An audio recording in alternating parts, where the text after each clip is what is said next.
ଅପେକ୍ଷାର ଫଳ ମିଠା। ଯାହା ଆପଣ ଅପେକ୍ଷା କରିଥିଲେ ତାହା ଆପଣଙ୍କ ଥାଳିରେ ପରଷାଗଲା।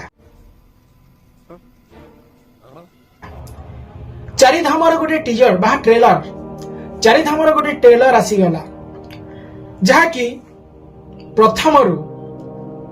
ପ୍ରଥମରେ ଜଗାଙ୍କ ଦର୍ଶନ, ତାପରେ ଆଉ ତିନିଟା ଧାମ ଦର୍ଶନ। ତ ଏଇ ଫିଲ୍ମରେ କଣ ରହିଛି ସତ୍ୟାସତ୍ୟ, ଏଇ ଫିଲ୍ମର କାହାଣୀ କଣ ସମ୍ପୂର୍ଣ୍ଣ ମୁଁ ଆପଣଙ୍କୁ କହିବି। ଯୋଉ ଆପଣ ମାନେ କହୁଛନ୍ତି କେଦାରନାଥକୁ ଏଇଟା କପି କରାଯାଇଛି, शर्म करो, भगवान से डरो। ତାପରେ ଅନୁଭବଙ୍କର ସେଇ ଯୋଉ କଣ ଜଗା ହାତରେ ପଘା ଫିଲ୍ମର ଯୋଉ କାହାଣୀଟା ଏଇଥିରେ କପି କରାଯାଇଛି। बुरा लगता है भाई, आप लोग भी जानते हो। କେତେ ଦୂର ସତ କେତେ ଦୂର ମିଛ, ତାର କାହାଣୀଟା କେମିତି କଣ ସବୁ ଟିକେ ନିକେ କହିବି। ତ ହାଲୋ ଭାଇ ନମସ୍ତେ, କଣ କରୁଛନ୍ତି ସମସ୍ତେ? ପାଇବାକୁ ଚାହୁଁ ଯଦି ଟିକେ ସୁଖ, ତାହେଲେ ଶେଷ ଯାଏ ମୋ ଭିଡିଓ ଦେଖ, କାରଣ ଏହି ଭିଡିଓରେ ଆପଣଙ୍କୁ ତିନିଟା ଜିନିଷ ଦେଖିବାକୁ ମିଳିବ। ଗୋଟେ ହେଲା ଏଣ୍ଟରଟେନମେଣ୍ଟ, ଗୋଟେ ଢେର ସାରା ମସ୍ତି, ଆଉ ଫୁଲ କମେଡି। ତ ଚାଲନ୍ତୁ କାଳ ବିଳମ୍ବ ନ କରିକି ଷ୍ଟାର୍ଟ କରିଦବା ଭିଡିଓ। तो चलिए शुरू करते हैं। ଚାରିଧାମ ଗୋଟେ ଫିଲ୍ମ ଯାହାକି ବହୁତ ପ୍ରସାର ପ୍ରଚାରରେ ଚାଲିଛି। ଅନୁଭବଙ୍କର ମ୍ୟାରେଜ ପରେ ଏଇଟା ତାଙ୍କର ଗୋଟେ ଫିଲ୍ମ ଯାହାକି ପ୍ରଥମ ଥର ଆସିବ।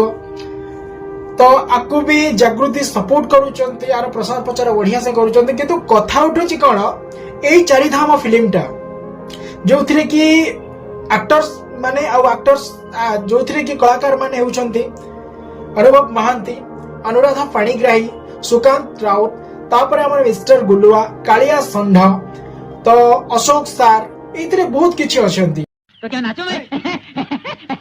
ଏଥିରେ ମ୍ୟୁଜିକ ରେ ଅଛନ୍ତି ଆମର ବୈଦ୍ୟନାଥ ଦାସ, ଯାହାଙ୍କର ଗୀତ ତ ପର୍ସନାଲ ମୋ ହାର୍ଟ କୁ ଟଚ୍ କରେ, ମସ୍ତ ଡାଇରେକ୍ସନ ଦିଅନ୍ତି। ଆଉ ଏଇଥିରେ ହିମାଦ୍ରି ତନୟା ଦାସ ଯିଏକି ପ୍ରଡ୍ୟୁସ କରିବେ। ଆଫ୍ଟର ଦେନ୍ ତାପରେ ଆମର ଯୋଉ କଣ ତାଙ୍କର ନା ତାପସ ସରଗରିଆ, ସିଏ ଆଗର ଡାଇରେକ୍ସନ ଦେବେ।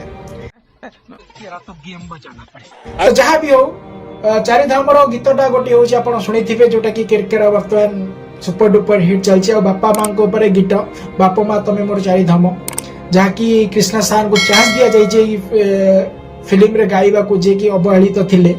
ଅନୁଭବଙ୍କ କହିବା ସତ୍ତ୍ୱେ ତାଙ୍କୁ ଚାନ୍ସ ମିଳିଲା। ये तो लेटेस्ट न्यूज है।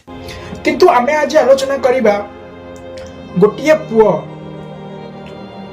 ଯିଏକି ତାର ସ୍ୱଭାବ ହଉଛି ଶାନ୍ତ ସରଳ ଥିଲା, କିନ୍ତୁ ଯେତେବେଳେ ସେଇ ପୁଅର ଦେହାନ୍ତ ହୁଏ ବା ସେଇ ପୁଅଟି ମିସ୍ ହେଇଯାଏ ବାପା ମାଙ୍କ ଠାରୁ, ସେତେବେଳେ ଶାନ୍ତ ସରଳ ହେଇକି ମିସ୍ ହୁଏ। କିନ୍ତୁ ଚାରିଧାମରେ ସେଇ ପୁଅ ପୁଣି ତାଙ୍କୁ ପୁନର୍ଜୀବିତ ମିଳେ, ବା ତାଙ୍କର ଆଉ ଗୋଟେ ରୂପ କି ଯାହାବି ତା ବାପା ମାଙ୍କ ପ୍ରତି କ୍ୟାରିଂ, ସମ୍ମାନ, ରେସ୍ପେକ୍ଟ ଯାହାବି କୁହନ୍ତୁ ଆପଣ, ସେଇଟା ଦେଖିବାକୁ ମିଳେ। यार ये कितनी औसम है यार। ତ ସେଇ ଉପରେ ଫିଲ୍ମ, ଯାହାକି ଜଣେ ସାଇଲେନ୍ସ ଆଉ ଜଣେ ଭାଇଲେନ୍ସ, ଯାହାବି ବୁଝନ୍ତୁ ଆପଣ, ସେଇ ଉପରେ ଆଧାରିତ ହବ ଏ ଫିଲ୍ମଟା। ଆପଣଙ୍କୁ ମୁଁ 100% କହି ରଖେ। କିନ୍ତୁ କେଦାରନାଥର ଗୋଟେ ପୋଷ୍ଟର ଦେଖିଥିବେ, କେଦାରନାଥର ଯେମିତି ସେ ପଛରେ ଯୋଉ ବକେଟ ଗୋଟେ ବୋହିକି ଯୋଉ ନିଅନ୍ତି ସେଟା ଥିଲା, ଆଉ ଏଇ ଚାରିଧାମରେ ବି ସେମ୍ ଅଛି।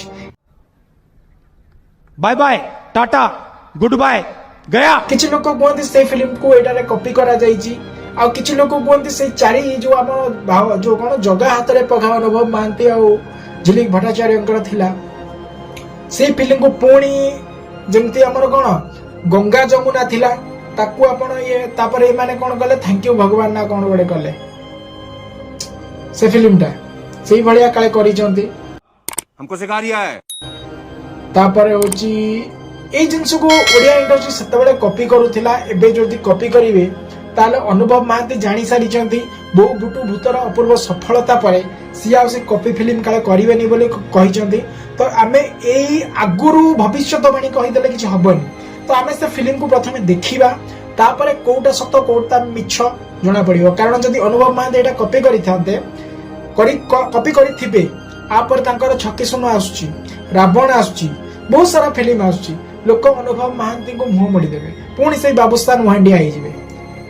नाम का रे तेरा। ବର୍ତ୍ତମାନ ବାବୁସାନ ଅନୁଭବ ମହାନ୍ତିଙ୍କ ଭିତରେ କଣ କଡା କଡା ଚକ୍କର ଚାଲିଛି। ବାବୁସାନ ଫ୍ୟାନ ବେଶୀ ଭଲ ନା ଅନୁଭବ ମହାନ୍ତିଙ୍କର? ତ ସେ ଜିନିଷଟା ବହୁତ ପ୍ରଭାବ ପକେଇବ ଅନୁଭବ ମହାନ୍ତିଙ୍କ ଉପରେ ଯଦି କପି ଫିଲ୍ମ ସେଇ ଟାଇପର କରିଥିବେ। ତ ଏଇଟା କେତେ ଦୂର ସତ କେତେ ଦୂର ମିଛ ସେଇଟା ତ ଜଣା ପଡିବ।